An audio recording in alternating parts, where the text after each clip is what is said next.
Assalomu alaykum hurmatli talabalar. Bugun sizlar bilan sotsiologiya darsidan navbatdagi video darsimizni boshlaymiz. Bugungi o'tiladigan mavzumiz jamiyat yaxlit tizim sifatida. Ko'rib chiqadigan asosiy rejalarimiz quyidagilardan iborat. Jamiyat va ijtimoiy tizim tushunchalari. Sotsiologiyada jamiyatning tuzilishi va tarkib masalalari. Hozirgi kun jamiyatning ko'rinishlari va to'rtinchisi jamiyat tizimlari, fuqarolik jamiyati.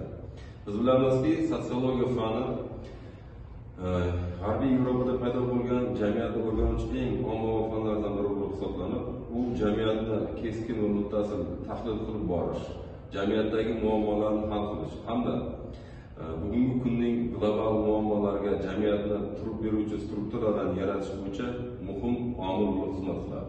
Demak, biz keyingi bosqichga o'tamiz. Sotsiologiya, ya'ni lotincha jamiyat. Logis bilim ta'limot. Jamiyat haqidagi ta'limot degan ma'lumotlarni berib o'tadi. Jamiyat bir butun tizim hisoblangan. Jamiyat haqidagi ayrim ijtimoiy tadbirlar, jarayonlar, ijtimoiy guruhlar, shaxs va jamiyat munosabatlari to'g'risidagi fandir. Sotsiologiya ilmiy usullar yordamida hosil qilingan empirik, ya'ni tajribaga asoslangan bilimlar, ma'lumotlarga tayanib, umumlashtirib, xulosalar chiqariladi. Shu tufayli jamiyatning rivojlanishi modellashtirishni ilmiy asoslar beradi. Sotsiologiya muammolarni jamiyatning butun bir yaxlit tizimi, sinflar, sotsial guruhlar, stratifikatsion jarayonlar va davlat boshqaruvidan kelib chiqqan holda uni quyidagi ilmiy asoslarda o'rganishlar. Sotsiologiya quyidagi turlar va sohalarga bo'linadi. Ya'ni biz biladigan jamiyatlar plural xarakterga ega va ulardagi jarayonlar quyidagilarni keltirib o'tadi. Masalan, gender sotsiologiyasi. Bu gender sotsiologiyasi jamiyatdagi barcha muammolarni, ya'ni jinslar o'rtasidagi tafovutlarni hurmat qilinish darajasi, jinslar o'rtasidagi munosabatlarning siyosiy, huquqiy istiqbollari va ularning tengliklari, ayollar va erkaklar, qizlar va yigitlar, keksalar, bolalar o'rtasidagi jinsiy tajovuzlarni, ya'ni ularni stratifikativ buzilishlarini oldini olish uchun gender sotsiologiyasi qo'llaniladi. Sotsiologiyada matematik uslublar, metasotsiologiyalarga bo'linadi. Ya'ni ularning eng yaxshilaridan biri shahar sotsiologiyasi. Shahar sotsiologiyasi bu fanda shunday narsani ko'rsatadiki, ya'ni shaharlashuv, urbanizatsiya jarayonlari va rivolizatsiya jarayonlarini bir-biriga mutanosil holda tushuntirib beradi.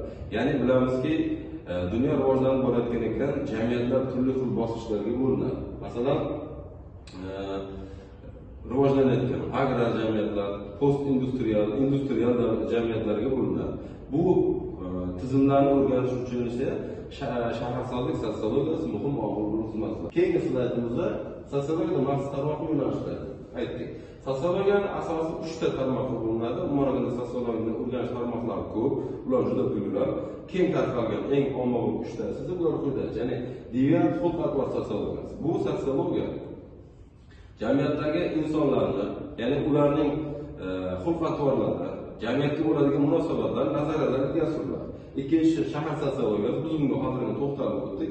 Uchinchisi esa industrial sotsiologiya. Industrial sotsiologiyaning asosiy mazmuni bu industriallashgan, ya'ni to'laqonli rivojlangan jamiyatlarni o'rganadigan sotsiologiya. Chunki bunga asosiy ehtiyoj rivojlangan jamiyatlarda muammolarga juda ko'p munosabatlar, ya'ni duch kelinadi. Bu esa o'z navbatida ularga alohida ilmiy nazariy faktlar va ularga asoslangan boshqa usulni talab etadi.